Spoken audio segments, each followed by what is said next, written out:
किसी ऐसे शख्स के कहे में ना आ जाना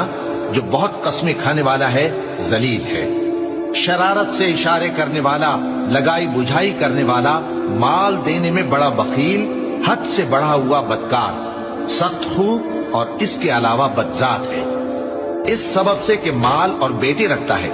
जब उसको हमारी आयतें पढ़कर सुनाई जाती हैं तो कहता है कि ये अगले लोगों के अफसाने हैं, हम अनकरीब इसकी ऊंची नाक पर दाग लगाएंगे। हमने इन लोगों की उसी तरह आजमाइश की है जिस तरह बाग वालों की आजमाइश की थी, जब उन्होंने कस्में खा खा कर कहा कि सुबह होते होते हम उसका मेवा तोड़ लेंगे और इंशाअल्लाह न कहा। सो वो अभी सो ही रहे थे कि तुम्हारे परवरदिगार की तरफ से रातों रात उस पर एक आफत फिर गई, तो वो ऐसा हो गया जैसे कटी हुई खेती। फिर जब सुबह हुई तो वो लोग एक दूसरे को पुकारने लगे